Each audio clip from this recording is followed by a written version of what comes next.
We're not talking about the upper chamber 8 kilometers down, which has been studied for decades. We're talking about a void 45 kilometers beneath the caldera. Early inversions suggest it measures over 600 cubic kilometers, enough to hold Lake Superior twice. These volcanoes are still considered active geologically. If they had an eruption in the past 10,000 years, that's an indication that they could wake back up again. It wasn't there last winter. By autumn, it dominated the deep crust. When the discovery was confirmed in mid-October, the team ran the analysis 7 times, convinced the instruments had failed. Every scan returned identical results. The chamber was real. Enormous, still growing. We'll track every tremor, every millimeter of uplift, every shift in the chamber's pulse. If you want the signal without the noise, the science without the panic, stay with us. Because Yellowstone isn't finished speaking, and we're listening. This isn't a story with an ending. It's being written in seismic waves, GPS coordinates, and gas concentrations. Data points are accumulating toward an answer we haven't received. The question isn't whether Yellowstone will erupt. All volcanoes eventually do. The question is whether this unprecedented expansion is the beginning of that process or a false alarm in the Earth's restless language. Either way, the chamber is there, growing, changing the mountain from within. And we're learning to read the signals. One thing is certain, Yellowstone has entered a phase that will define volcanic science for a generation. Whether that science is written in research papers or in geological records remains to be seen. The chamber expands, the mountain adjusts, and beneath 3 states, nearly 700 cubic kilometers of partially molten rock wait for building pressure preparing. We don't know what, we don't know when. We only know it's there. What we have is measurement without prophecy, data without destiny. We track seismic waves, we measure uplift, we sample gases, we build models, but models are retrospective. They are built on what volcanoes have done, not what they will do. Yellowstone is writing new grammar. We watch, we record, we wait. Volcanoes operate on geological time, a scale that renders human urgency almost irrelevant. A chamber can be built for centuries. Unrest can persist for decades. The signal we see today may be warning of something decades away, or it may be the overture to something imminent. The mountain doesn't follow our schedules. It moves to rhythms older than our species, older than our cities, older than our written memory. The chamber will follow one of 2 paths. It continues growing until something breaks, or it stabilizes and cools, leaving a monument to an eruption that never happened. History shows that both outcomes are possible. Yellowstone has erupted catastrophically 3 times. It's also experienced countless episodes of unrest that faded without major release. Which path this episode takes, no one can say with certainty. Every week, new surveys. Every day, GPS measurements. Every hour, gas sensors sample the air. Satellites track thermal signatures, seismometers record every tremor, data flows into laboratories coast to coast, analyzed in shifts by teams that don't sleep well. They watch for the signal that might reveal what comes next. Our models are built on historical data, but what happens when a volcano does something unprecedented? Our communication assumes a rational response, but what happens when uncertainty becomes fear? Our instruments detect change. But what do we do when we can't predict the outcome? The Earth speaks in a language we're still learning to read, and sometimes the grammar shifts mid-sentence. What remains unknown? Whether growth continues or stabilizes, whether it's magma, fluid, or structural collapse, whether the current unrest leads to an eruption or subsides without release, whether we have years, decades, or centuries before Yellowstone's next major event. The monitoring exists, the expertise exists, but predicting volcanic behavior with precision remains beyond our reach. What we know with confidence, a massive chamber exists at 45 kilometers beneath Yellowstone's caldera, absent from all surveys before early 2025. Expanded roughly 85 cubic kilometers in 8 months. Surface deformation, seismicity, thermal output, and gas emissions all correlate with growth. Chemical signature suggests partial melt with high volatile content. As of late October, the chamber continues expanding. Latest surveys, approximately 697 cubic kilometers. Caldera floor, 35 centimeters higher than in January. Seismic swarms, weekly. Gas emissions, elevated. The volcano's behavior has stabilized. Online, misinformation moved faster than fact. The government knew for years the chamber was artificially created. Elites secretly evacuated. None true, all viral. The narrative escaped scientific control entirely. Wyoming, Montana, Idaho. Panic buying stripped stores bare in days. Gas stations emptied. Home prices within 100 miles of the caldera collapsed overnight as residents fled east. Interstate 90 50-mile traffic jams. Yellowstone tourism dropped 80% in 1 week. In West Yellowstone, population 1,1200. Half the town evacuated in 5 days. Mayor Linda Stanton standing on an empty main street. Our community is dying because of fear, not lava, fear. But information moves. October 18th, an anonymous source sent 30 gigabytes to the Washington Post. Seismic data, internal memos, meeting transcripts, risk assessments, the suppression decision. All of it is public within hours. Headline: Federal scientists detect massive magma chamber growing beneath Yellowstone. Public kept in the dark. Within 24 hours, every network led with it. The room debated for hours. For transparency, public right to know, preparation saves lives. Against data preliminary, probabilities low, panic could cause more harm than hazard. The decision later obtained through FOIA, data regarding chamber expansion withheld from public communication pending corroboration and refinement. Not a cover-up, a calculation, balancing uncertain risk against certain disruption. Thornton presented the data, then the scenarios. Best case, stabilization without eruption. Moderate, large eruption, non-catastrophic. Worst, super eruption, hundreds of cubic kilometers were ejected, states buried, volcanic winter. The FEMA administrator asked the only question that mattered. Probability? Thornton hesitated. Volcanic probability is notoriously uncertain, but pressed. Based on expansion rate and historical analogs, 3 to 8% chance of a major eruption within 2 years. Super eruption specifically, under 1%. But that's still 100 times baseline. November 5th, 2025. FEMA Headquarters, Washington.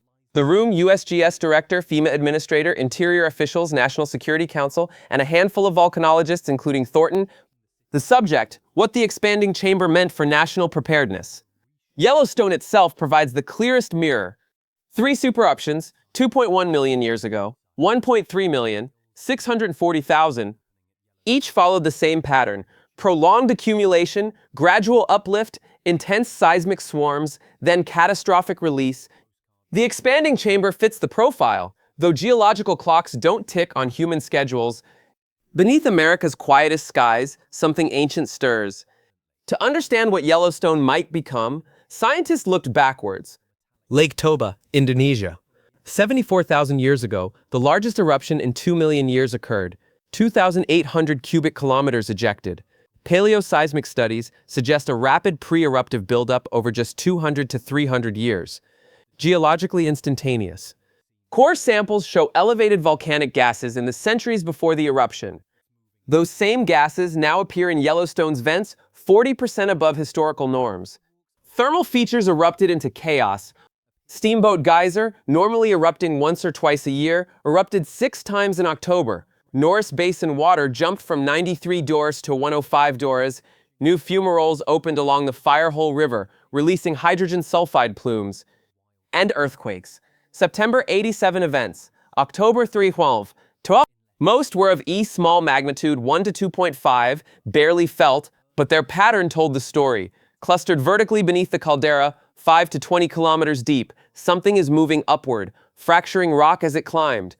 Tilt meters recorded a 14 microradian shift toward the northwest. The entire caldera floor was tilting as if something beneath was pushing up asymmetrically. Dr. Angela Morris, Geodetic Network Manager, compared it to ice cracking as something rises from below.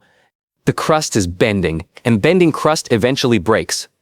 While seismologists debated deep structure, GPS networks screamed warnings at the surface. October 1st to 25th, station YNP-12 near Old Faithful rose 11 centimeters. More uplift in 1 month than Yellowstone typically sees in a year. 15 stations showed the same pattern, all concentrated above the expanding chamber. Whitfield at Caltech offered a third possibility. Maybe the chamber wasn't filling. Maybe the crust was collapsing. Deep fractures create void space. Seismic waves would slow through the fractured zone, simulating a magma chamber. It would look identical, but it would mean structural failure. Catastrophic subsidence threatens the entire caldera. Rodriguez proposed crustal remelting. Heat is conducted laterally through the crust, melting rock for millions of years. Chen suggested volatile injection, supercritical fluids percolating through fractures, lowering melting points. A pressure cooker is building toward a hydrothermal catastrophe. But here's what kept them awake. Yellowstone's mantle plume delivers magma at roughly 0.25 cubic kilometers per year. Decades of measurements confirm this, yet the chamber was adding cubic kilometers per week. The supply rate was orders of magnitude faster than the plume could deliver. Where was it coming from? Thornton established a new protocol, weekly surveys, weekly recalculations. The data arrived with disturbing consistency. Week 1, 612 kilometers through PEEB. Week 2, 615. Week 3, 618. By late October, 600 cubic kilometers. Linear, relentless, unslowing. Our instruments see shape. They don't know intent. We have a snapshot, a moment frozen in seismic time. Whether this chamber stabilizes, drains, or builds toward eruption remains an open question. The data reveals structure. It doesn't predict fate. Chen ran the numbers. If the chamber holds 680 cubic kilometers and 30% is melted, that's roughly 200 cubic kilometers of potentially eruptible magma. Yellowstone's last super eruption 640,000 years ago ejected 1,000 cubic kilometers. The chamber isn't large enough yet, but it's growing. Temperature estimates place the chamber between 900 and 1,050 degrees, hot enough to melt crust, hot enough to stay mobile. Rodriguez cross-referenced depth with volatile solubility. At 45 kilometers and 1,000 degrees, magma can hold 6 to 8% water by weight. If this chamber is saturated and the pressure drops, those dissolved gases would expand violently, like uncapping a shaken bottle the size of a Great Lake. Chen focused on wave velocities. If P waves, compression waves from earthquakes were traveling 40% slower through the zone than surrounding rock. S waves were attenuated but not blocked. That pattern suggested partial melt, a crystal-rich mush, maybe 20 to 40% liquid. Not fully molten, not fully solid, suspended between states. Discovery raised an immediate question: what's inside? A seismic low-velocity zone can mean several things: molten rock, partially molten mush crystals suspended in liquid, or supercritical fluids, water and carbon dioxide heated beyond the threshold where they behave like anything familiar. September 18th, Thornton filed an urgent report to USGS headquarters. Subject: major structural anomaly detected beneath Yellowstone, immediate attention required. Her conclusion was direct. A previously undetected reservoir appears at 45-kilometer depth. Expansion suggests active filling. Implications for hazard assessment require immediate review. The language was careful, the implications were not. Rodriguez went deeper. Every seismic survey since 2005, the year tomography became precise enough to see this far down. She processed them chronologically, watched Yellowstone's hidden anatomy year by year. March 2025, faint signature, barely detectable. June, substantial growth. September, dominating the entire lower crust. Her first instinct, instrument failure. She pulled raw waveforms reprocessed manually, adjusted parameters, checked for phase errors. 6 hours later, identical result, the void was there, undeniable. By evening, she'd called Stanford and Utah, Dr. Marcus Chen, Dr. Elena Rodriguez. They worked through the night, analyzing independently.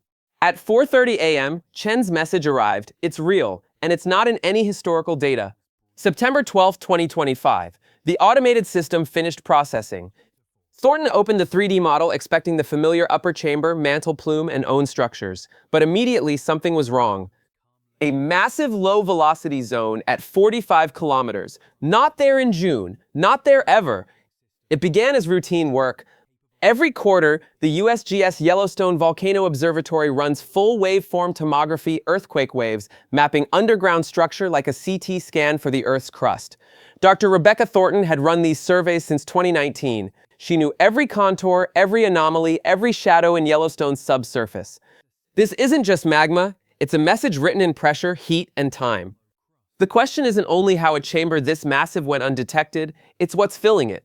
Why is it expanding so fast, and whether Yellowstone is entering a phase unlike anything in human history. Here's what keeps them awake.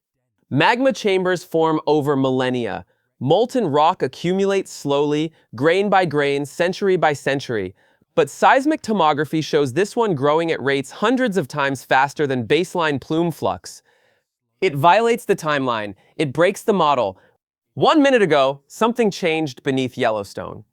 A chamber invisible 6 months ago has just expanded. Not the reservoir we've mapped for decades, deeper, larger, growing at a rate our models say shouldn't exist. Yet it's there, and it hasn't stopped.